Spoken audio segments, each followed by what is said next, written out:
Quando outras crianças só se preocupavam com brincar, estudar livros para aprender a ler, eles se viam envolvidos em acontecimentos que só os homens sabiam resolver. Sempre tinham sido como homens, na sua vida de miséria e de aventura. Nunca tinham sido perfeitamente crianças. Porque o que faz a criança é o ambiente de casa. Pai, mãe, nenhuma responsabilidade. Nunca eles tiveram pai e mãe na vida da rua. E tiveram sempre que cuidar de si mesmos. Foram sempre os responsáveis por si. Tinham sido sempre iguais a homens. Bom, gente, eu sou a Milene, do canal Entre Viagens e Livros, e é com essa citação maravilhosa que eu começo o vídeo de hoje, no qual a gente vai conversar sobre esse livro incrível, sensacional, que é Capitães de Areia. E antes de começar a falar da resenha em si, eu só queria contar para vocês um pouquinho dessa ideia, desse projeto novo que eu tive aqui para o canal, que é o Viagem na Leitura. Então a ideia é justamente unir minhas duas grandes paixões que deram nome ao canal, Viagens e Livros, e eu quero trazer para vocês a indicação de livros que eu li antes de fazer alguma viagem para poder conhecer algum detalhe da cultura, algum detalhe do lugar, ou então livros que mostram muito bem uma determinada região que eu já visitei, mesmo que eu não tenha lido para a viagem, mas sim depois da viagem. E eu começo hoje com esse livro aqui que já se tornou um dos favoritos da minha vida. É um livro que marcou demais, sabe? Eu terminei a leitura muito impactada. Tanto que eu furei a fila de outras leituras que eu terminei, que não gravei vídeo ainda, para fazer a resenha desse livro, porque eu quero muito indicar esse livro para toda pessoa. Acho que todo mundo tem que ler isso aqui pelo menos uma vez na vida. Bom, o que acontece então é que eu fui para Salvador no início desse ano. A gente passou, né, eu e meu marido, nós passamos o carnaval lá, porque a minha irmã mora em Salvador.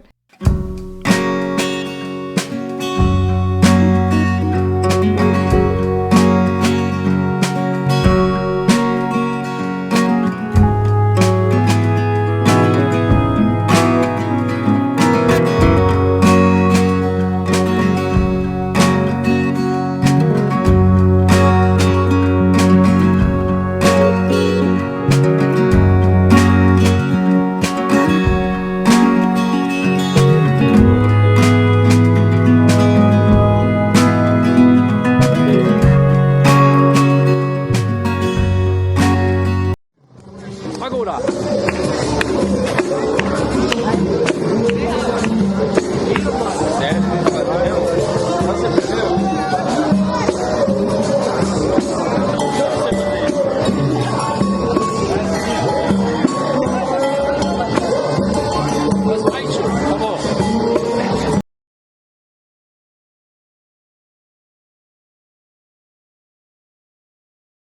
E aí nós fomos para lá e eu decidi fazer essa leitura para conhecer um pouquinho mais sobre a cidade para a qual eu estava indo. Eu já tinha visitado uma vez Salvador, enquanto eu estava no mestrado, eu fui entrevistar uma senhora que morava lá. Só que foi uma viagem a trabalho, né? Então eu não me dediquei tanto assim à parte turística. Eu conheci um pouco alguns pontos turísticos da região, passei um pouco, mas eu fiquei mais focada em fazer realmente a entrevista. E agora, dessa vez, a gente conseguiu aproveitar bastante, foram poucos dias, né? Sexta, sábado, domingo, segunda e terça, foram os dias do carnaval, mas a gente aproveitou muito, a gente visitou vários pontos turísticos, a gente conheceu as praias. E aí, quando a gente faz uma viagem turística, normalmente as pessoas não enxergam tanto a pobreza. Então, quando qualquer pessoa faz uma viagem, normalmente as cidades meio que elas já bloqueiam toda essa pobreza, né? Elas blindam a visão do turista. Então acabam segregando realmente a população pobre, deixando essa população em áreas que sejam distantes de pontos turísticos. Bom, essa não é a realidade em Salvador. Enquanto a gente pegava Uber para ir de um lugar a outro, a gente passou por várias regiões muito pobres.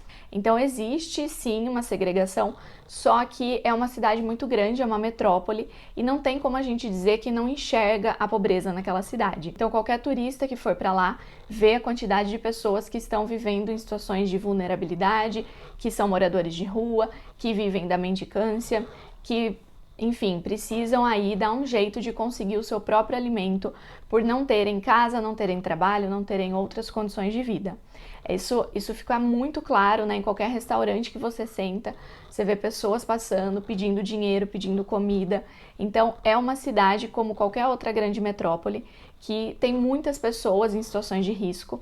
E por isso que eu digo que esse livro, ele se passa em Salvador, mas ele poderia se passar em qualquer outra cidade do Brasil, porque essa é uma realidade do nosso país e de outros países também, e poderia se passar também em outro tempo.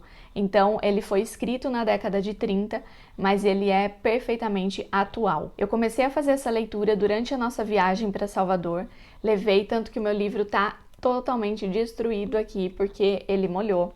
A gente estava na praia, eu coloquei ele dentro de uma bolsa plástica e eu não sei como, de alguma maneira, ele entrou em contato, não sei nem com o que, porque não tinha nada molhado na bolsa, mas ele acabou ficando molhado aqui na pontinha, estragou, me deu uma dor no coração tremenda, porque eu não suporto ver livro mal cuidado, estragado, sabe? Eu tenho maior cuidado com os meus livros, mas enfim, há coisas da vida, coisas que acontecem. E aí eu fiz, então, um pouquinho só dessa leitura enquanto a gente estava viajando, depois eu voltei pra cá e aí começou muita correria aqui na minha vida, no meu trabalho, e eu não consegui mais me dedicar a essa leitura.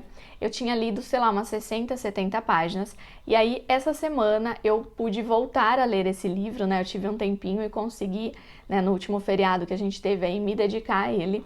E em 2 dias eu terminei a leitura desse livro. Então as 200 páginas aí que faltavam eu li em 2 dias. E realmente foi um livro assim que me surpreendeu demais, que me marcou muito e já se tornou um dos livros favoritos da minha vida. Foi o primeiro contato que eu tive com Jorge Amado e agora eu já quero ter a obra toda dele aqui em casa para poder fazer a leitura desses livros, porque eu fiquei realmente muito encantada com a maneira como esse homem escreve e como ele mostra o nosso país de forma tão explícita e poética ao mesmo tempo. Bom, esse livro narra então a história de algumas crianças, são menores abandonados, são crianças que vivem a própria sorte, eles não têm pai, não têm mãe, não têm família, não tem quem olhe por eles, e são crianças que vivem nas ruas, que vivem dos seus furtos, né, que precisam furtar para poder sobreviver, para poder ter um mínimo de dinheiro para garantir suas condições básicas de existência.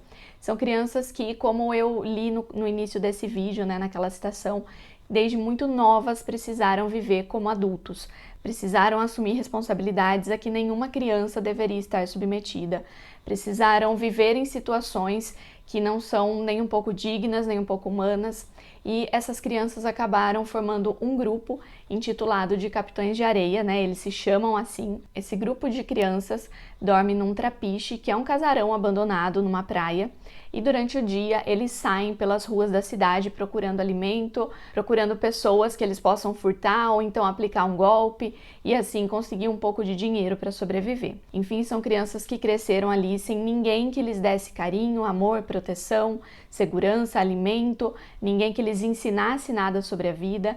Então eles tiveram que aprender tudo por conta própria, né? Descobrir como se virar, como se manter, como se alimentar sozinhos, sem ninguém que fizesse isso por eles. E a gente tem já logo no início desse livro, a maneira que o Jorge Amado escolheu começar eu achei sensacional, porque ele começa com notícias de jornal. Então ele coloca primeiro ali uma notícia que relata os crimes cometidos pelos Capitães de Areia.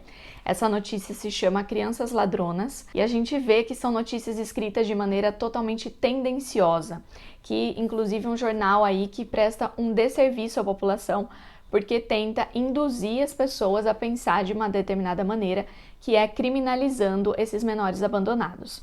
E aí então o jornal coloca essa notícia, né, dos crimes, dos furtos cometidos por essas crianças e exige providências. E aí segue-se então diversas outras notícias que foram sendo publicadas nesse mesmo jornal a partir da resposta de outras pessoas ou de outras instâncias. E aí a gente tem então em seguida uma carta do secretário do chefe de polícia, a gente tem a carta do juiz de menores, depois a gente tem a carta de uma mãe, né, de uma criança que já passou por um reformatório.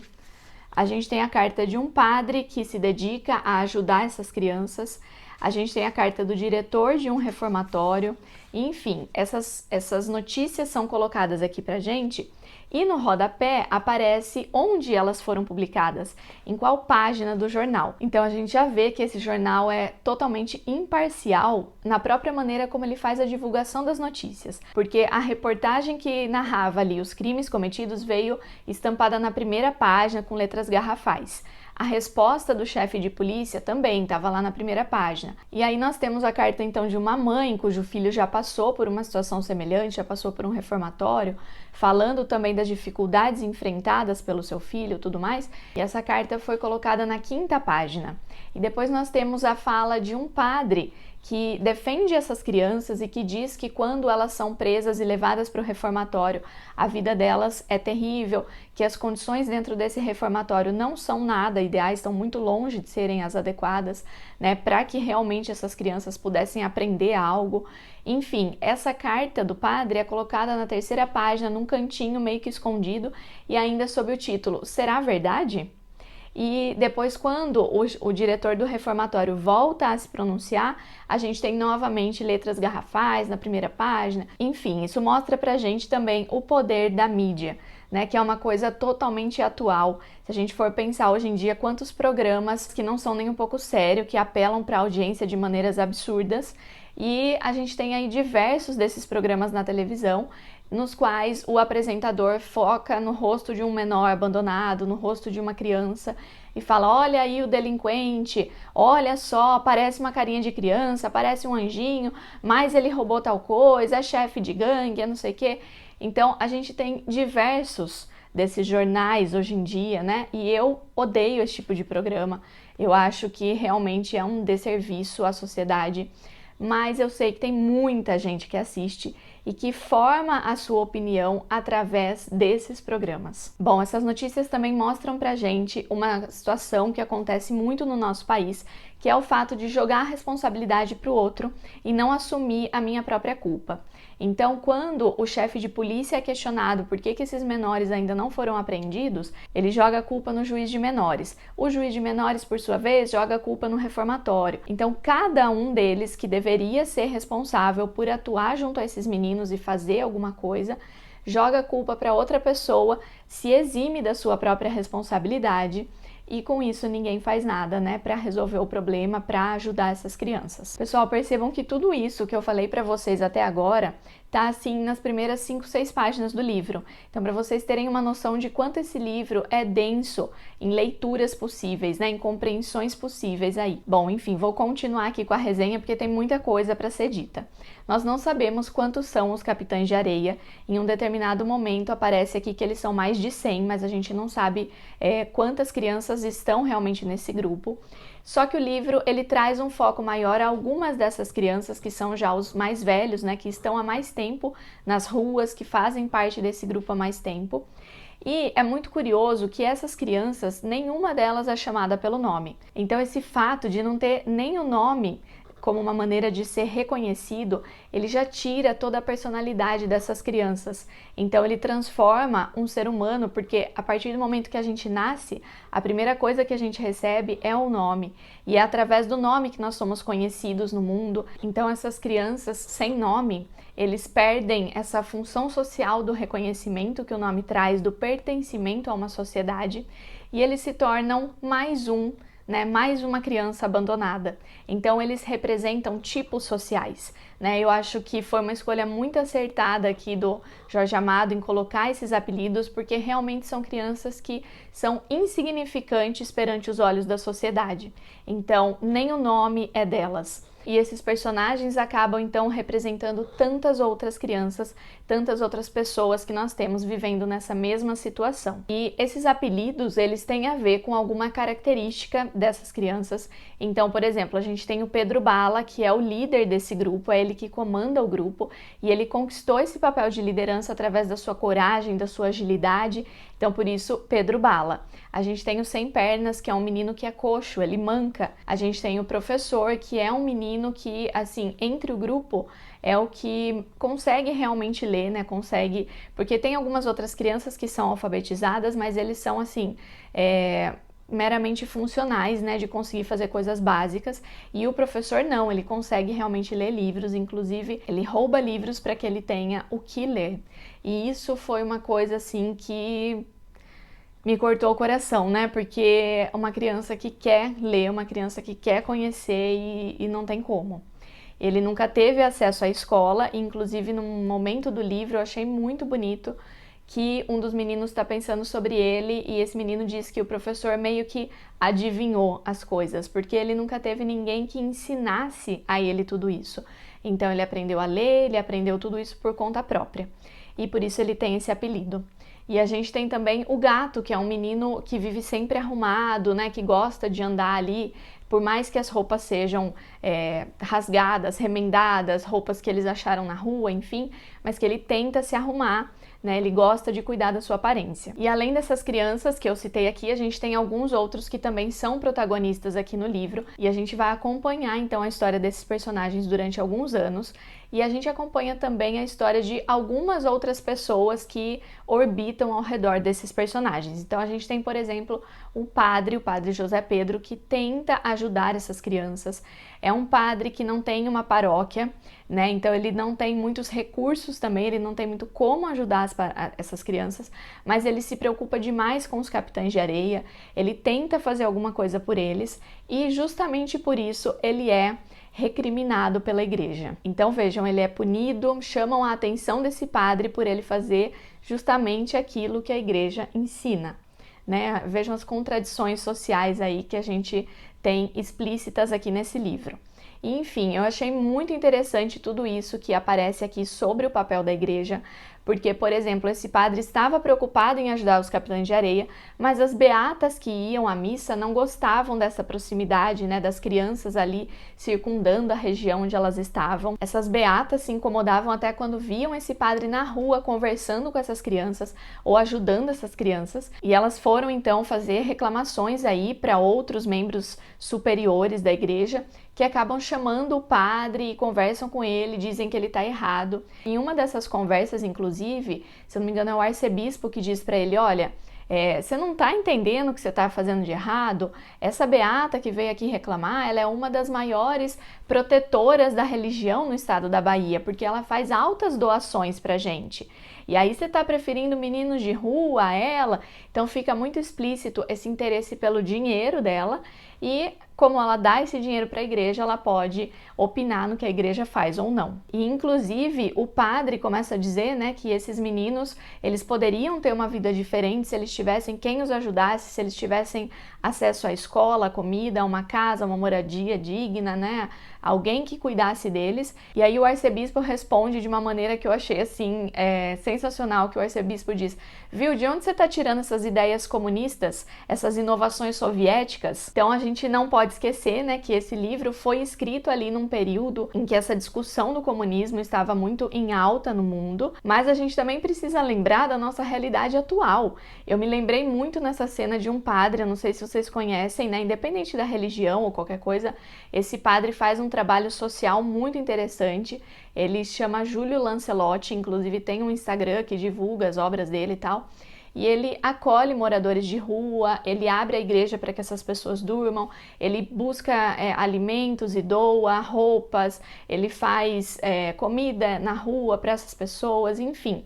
Ele faz realmente um trabalho social muito importante e ele é severamente criticado pela sociedade brasileira. Então, tem muita gente que entra na página dele que o chama de comunista, que o chama de esquerdopata, enfim. E aí tem inclusive pessoas que moram próximo à igreja onde esse padre trabalha, reclamando que a região está ficando cheia de moradores de rua, que isso não é legal, que o bairro vai perder visibilidade e tudo mais. Então, veja como essa obra, ela não tem fronteira temporal. Ela continua extremamente atual. Bom, esses meninos, os capitães de areia, eles são crianças que roubam, que brigam, que vivem na rua, que fumam, que bebem, que fazem sexo, que entram em lutas aí que podem até terminar em morte. Enfim, eles vivem realmente como adultos.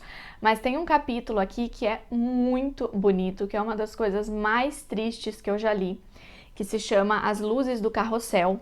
E o que acontece é que um desses meninos consegue arranjar um emprego ali no parque de diversões na cidade para cuidar do carrossel. E aí à noite, quando não tem mais ninguém, quando o parque está vazio, os capitães de areia vão para lá então e esse menino liga o carrossel e eles brincam. E gente, é assim, é muito triste, sabe? Porque a gente vê que eles são crianças. né? Eles são crianças, eles querem brincar, eles têm ainda aquele mundo imaginário na cabeça, por mais que a realidade deles seja dura e difícil e eles vivenciem tantas outras coisas no dia a dia. Eu queria ler para vocês duas citações desse capítulo que são muito bonitas e que fazem assim a gente pensar demais sobre a situação dessas crianças. Um desses trechos diz assim: "E ficou também parado, escutando a velha música. Então a luz da lua se estendeu sobre todos, as estrelas brilharam ainda mais no céu, o mar ficou de todo manso, talvez que Iemanjá tivesse vindo também ouvir a música. E a cidade era como que um grande carrossel onde giravam em invisíveis cavalos os capitães da areia. Neste momento de música, eles sentiram-se donos da cidade e amaram-se uns aos outros, se sentiram irmãos, porque eram todos eles sem carinho e sem conforto, e agora tinham o carinho e o conforto da música." Gente, isso aqui, assim... E aí a gente tem um outro trecho na página seguinte que diz assim: "Só vê as luzes que giram com ele e prende em si a certeza de que está num carrossel, girando num cavalo como todos aqueles meninos que têm pai e mãe e uma casa, e quem os beije e quem os ame. Pensa que é um deles e fecha os olhos para guardar melhor esta certeza." Eu não tenho nem o que falar, sabe? Não, é impossível, eu acho que não tem como uma pessoa que consiga ler esse livro e passar imune, sei lá, ter um mínimo de empatia para com essas crianças, sabe? Tem um outro capítulo aqui que eu também achei muito triste, que chama Deus sorri como um negrinho, em que um dos meninos é chamado de Pirulito. Esse menino, ele tem uma vocação, ele acha que Deus o chamou, né, que ele tem essa vocação para se tornar um padre, mas ele não tem nem como rezar, porque se ele entrar na igreja, ele é mal visto, né? Então ele acaba roubando santos, imagens de igreja para que ele construa ali um altarzinho no seu trapiche. E aí ele passa na frente de uma loja de objetos religiosos e vê um menino Jesus.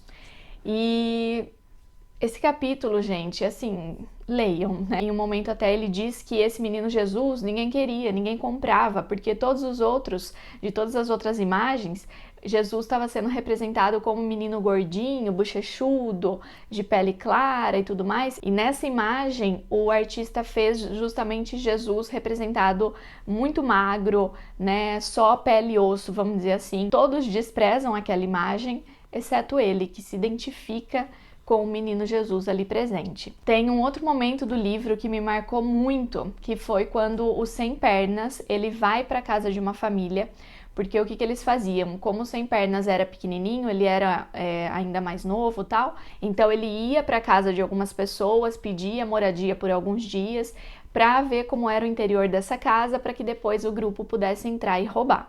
E aí ele vai, mas normalmente quando ele vai para essas casas, ele sempre é maltratado. As pessoas fazem assim, como se fosse um favor para elas se sentirem bem consigo mesmas, mas de maneira nenhuma tratam bem esse menino. E aí em uma dessas casas, ele encontra uma família que realmente começa a cuidar bem dele. Então ele fica no dilema entre viver com aquela família e saber que todos os seus amigos, né, estarão nas ruas, passando fome, sem ninguém que cuide deles, enfim, deixar todo o seu grupo na mão. Preparem o lencinho, porque não tem como, sabe? Não tem como você ler isso e ficar indiferente a essa situação. Eu não vou contar o que acontece para que vocês possam ler e ver aí todo o desdobramento das histórias, mas enfim, tem algumas coisas no livro que são muito marcantes. Tem um outro momento em que o Pedro Bala, o chefe então dos Capitães de Areia, é preso e é levado para um reformatório. Antes ele passa um tempo na polícia. E assim, a maneira como tratam essa criança lá é totalmente absurda, né? Ele é colocado numa cafua, que é o tipo de uma solitária, mas é um espaço tão pequeno que ele não tem como ficar em pé e não tem como deitar. Então ele tem que ficar sentado, encolhido, com ratos ao redor, passando dias sem comer. E sobre isso a gente tem um pós-fácil aqui no livro, escrito pelo Milton Ratum, e ele diz o seguinte: "A violência é meio de ação dos mocinhos bandidos, mas também é fim nas típicas atitudes de vingança do aparelho repressivo. Sede, fome, espancamento, clausura." E assim, esses meninos, eles cometem atos violentos, né, no seu dia a dia, mas quando eles caem nas mãos aí do aparato repressivo do governo, eles sofrem tanta violência ou até mais do que aquelas que eles já vivenciam todos os dias na rua. enfim, contradições da nossa sociedade, né? E eu achei muito interessante que nesse capítulo, enquanto esse menino tá preso, o autor ele escreve de uma maneira quase como se fosse ali um fluxo de consciência, então de tudo que esse menino está pensando, e ele começa a pensar nos outros que vivem com ele e naquela situação e o ódio que vai crescendo dentro dele. Enfim, gente, é um capítulo também sensacional que ensina muito pra gente. Bom, em um determinado momento, uma menina começa a fazer parte ali dos Capitães de Areia. Eu não vou contar muito sobre a história dessa menina para não tirar a graça aí de quem for fazer a leitura, mas ela e seu irmão pequeno, ela tem 13 anos, o irmão tem 6, eles perdem os pais que são vítimas da varíola, e a gente também aí já vê esse contraste muito grande entre a maneira como ricos e pobres passaram pela epidemia de varíola, porque os ricos tinham sido vacinados e os pobres não. Então muita gente morreu, né? Uma grande parte da população que morava nas ruas, que morava nas favelas, morreu de varíola, e os pais dessa menina também. Inclusive o trecho que narra a morte da mãe dela também é muito triste, porque eu fiquei pensando até quantas pessoas passaram por isso durante a pandemia de Covid. Então essa mulher, ela teve varíola, ela conseguiu se recuperar, mas quando ela estava começando a melhorar, ela já teve que ir atrás de trabalho, ela era lavadeira, e aí ela tem uma recaída porque ela passa o dia todo trabalhando sob o sol, sob a chuva. Eu relacionei muito essa situação com a que nós estamos ainda enfrentando, né, em relação à Covid, porque a gente sabe que muitas pessoas passaram aí totalmente desamparados por essa pandemia, e essas pessoas tiveram que continuar trabalhando, muitas vezes como empregadas domésticas de pessoas riquíssimas, e pegavam ônibus lotado e tudo mais, e aí muitas dessas pessoas também acabaram morrendo por conta disso. Então, como eu já falei, é um livro extremamente atual. Bom, mas aí voltando, né, para Dora, ela acaba entrando para esse grupo dos Capitães de Areia, e todos os desdobramentos que vem aí são cenas muito fortes, muito impactantes. E assim, tem um capítulo que, se eu não me engano, chama A Paz dos Seus Olhos ou A Luz dos Seus Olhos, é algo assim, que, gente, acabou comigo, sabe? É uma das coisas mais bonitas também que eu já li, mas é muito triste. Enfim, depois, quando vocês fizerem a leitura, ou quem já leu esse livro, comenta aqui o que achou desses capítulos que eu tô citando aí pra vocês, porque realmente eu fiquei muito impactada com a leitura desse livro como um todo, e em especial desses capítulos. Bom, além de ter aí um apelido, né, que os represente, essas crianças, elas também são marcadas por um desejo, algo que movimenta a vida deles. Então a gente tem, por exemplo, o Sem Pernas, que é profundamente marcado pelo ódio por algumas situações que ele já vivenciou, né, nas quais ele foi humilhado, ridicularizado, e aí ele tem um ódio muito grande da sociedade como um todo. A gente tem um outro menino, que é o Volta Seca, que tem o sonho de morar no sertão, porque ele é sertanejo, ele saiu do sertão e foi para Bahia, foi para Salvador, e ele quer muito voltar para lá, e ele admira demais o Lampião. Então o que move ele, né, esse desejo aí de ir para o sertão. A gente tem também o professor, que é movido pelos estudos e pela vontade de fazer arte, né? Ele é um menino que desenha, que faz retratos, e ele quer muito se tornar um artista. E a gente tem o Pedro Bala, né, o chefe desses meninos, que acaba sendo movido pela palavra luta, no sentido de lutar, de buscar uma vida melhor, de buscar a liberdade, né, que aparece muito aqui no livro como sendo o bem mais precioso de todos. Enfim, cada um desses meninos tem um sonho, eles desejam muito, né, que a vida deles seja diferente, eles desejam uma outra situação, né, uma vida melhor, mas em alguns momentos eles dizem, olha, não tem como sair outra coisa daqui do nosso meio, só vai sair ladrão daqui. Quem que vai olhar pra gente? Quem que vai querer a gente? Daqui só sai ladrão. Tem até um trecho em que o livro diz que essas são crianças que estudam para cangaceiro na escola da miséria e da exploração do homem. Eu não preciso falar muito sobre isso, né, gente? Eu acho que essa frase resume muito bem, né, a maneira como a nossa sociedade ensina algumas coisas para essas crianças. Enfim, a gente tem o final desse livro com uma mensagem assim muito esperançosa, uma mensagem de que só é possível que uma mudança realmente aconteça a partir do momento em que houver uma luta, e essa luta tem que ser coletiva. Então, isso é muito reforçado no livro, né, desse papel de que uma pessoa só não vai fazer a diferença, que precisa ser um movimento coletivo. E isso também é muito relacionado à história do Jorge Amado, o ponto de vista dele, porque ele foi uma pessoa muito ativa politicamente, ele inclusive fez parte do Partido Comunista, e independente de qual seja o seu posicionamento político, né, esse era o posicionamento do autor, então ele participou durante um tempo do Partido Comunista. A gente não pode esquecer do contexto social no qual ele estava inserido, que foi uma época ali profundamente marcada por guerras, pela ascensão do nazismo, né? A gente teve também ali a ascensão da União Soviética, toda essa questão entre capitalismo e socialismo. Então, todo esse contexto é muito interessante da gente pensar, e inclusive, eu achei muito legal que aqui no final do livro aparece uma cronologia, e que essa cronologia relaciona tanto a vida do Jorge Amado quanto a situação a que o mundo estava passando naquele momento. Então a gente tem aqui movimentos que aconteceram em outros países do mundo e que influenciaram o nosso. A gente tem aqui toda a parte política também do nosso país, e a gente tem também as repercussões disso para o próprio autor, né, para o Jorge Amado, e como isso afeta então na criação da sua obra.